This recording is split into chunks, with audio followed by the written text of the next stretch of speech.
Hello everyone, my name is Bobby Cole. Today I'm going to be presenting to you on IMAPS and DNS.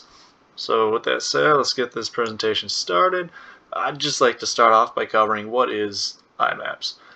IMAPS stands for Internet Message Access Protocol. It works over port 143 and it keeps email messages on the server until the user decides to delete them. IMAPS is POP3's counterpart. So we'll do a little comparison of them in a second here. But so IMAP is Internet Message Access Protocol. IMAPS, it stands for secure, like most other protocols. The S is for secure, and it simply means it works over the secure socket layer or transport layer security on port 9. And on this case, it's going to work over port 993. And almost all vendors allow for IMAP retrieving of emails, so that includes stuff like our Dovecat. It includes Outlook. You can configure Outlook to work with POP3 or IMAPS, or Thunderbird. Whatever email client you decide to use, it usually will support the Internet Message Access Protocol retrieving of emails. And the current version is IMAP 4. And IMAP 4 actually replaced what was known as IMAP 2 BIS, but it literally just replaced the name to avoid confusion on that front.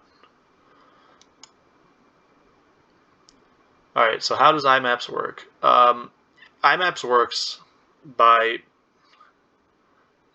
sending messages with simple mail transfer protocol, just like POP does. The only difference is that when they are received at the recipient's mail server, how they are then delivered to the recipient. So the message will go across the internet, arrive at the recipient's mail server, and then rather than it being downloaded straight to the client's, say, phone or service that's they use to check their emails, it's going to access the server instead of downloading it.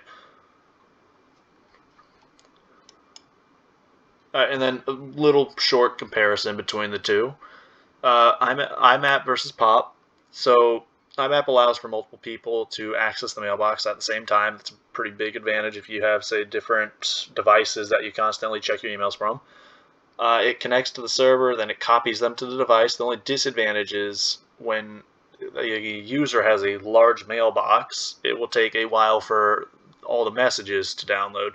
So I know plenty of people that will keep their emails from the last 20-something years. Whenever they decide to go access their email from another device or anything, it takes forever to load back up. Now, POP3, the main difference is that it just connects to the server, downloads messages, and then then it deletes them when it's done downloading them from the server, when it no longer needs them.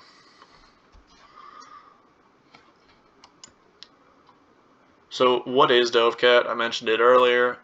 It's an IMAP POP3 server. It's basically a mail retrieval server. It's open source on Linux and often configured to work with Postfix, which it's a free open source mail transfer agent. We'll talk about that more later or some other time. But the way you install Dovecat is with the commands here, the sudo apt install Dovecat POP3, and then you have to choose between IMAP-D or POP3 for the message protocol. Obviously, IMAP-D is for IMAP, or Internet Message Access Protocol, and this is for our Post Office Protocol. And then you can configure it through these said paths.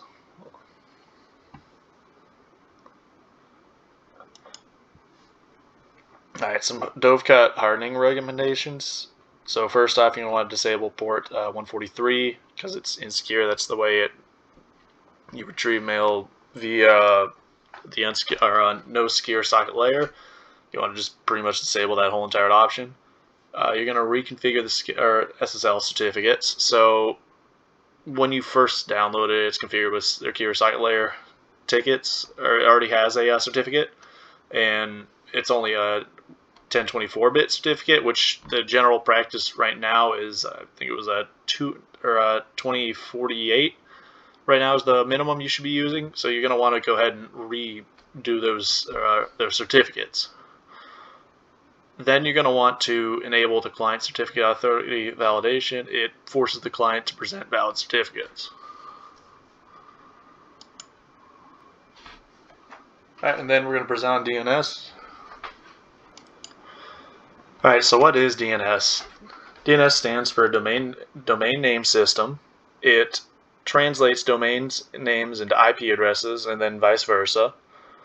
And it's a distributed database of clients and server requests. So it's often uses UDP requests to send message or send information and retrieve, or not retrieve, but to send information. And it's often compared to a phone book. You look up where you can look up someone's name and then get their phone number. The same thing pretty much with DNS, where you look up the name and you get their IP address or location of where it is.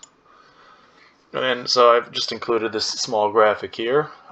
It's basically how a DNS request happens. So the client will send a request to a DNS iterator. It says, "Where's Wikipedia.org?" And then we have it will try to send it off to this one where it says, "I know where .org is." So the root name server will be like, "Oh, I know where or try this address for the Wikipedia." So then it will go back to the DNS iterator, then try that address. And then you got try 207.this to get to the actual Wikipedia. And then it will go back to the DNS iterator. It will send off like, "Is this where it is at?" And then it will say, "This is wikipedia.org." And then it goes back to the DNS iterator and then returns the address to the client.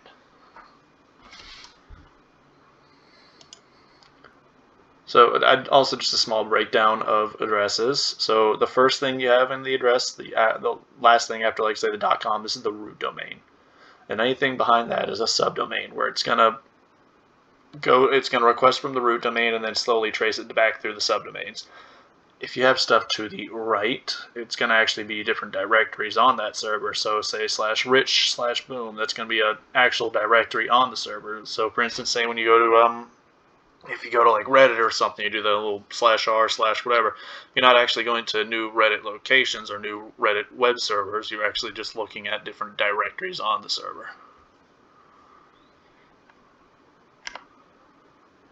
And then I just included this small infographic to kind of reiterate the whole entire root service domain, and then you have delegate subzones. So this would be like the .com, this would be like the Wikipedia or something like that, and then it would just keep going further down the tree.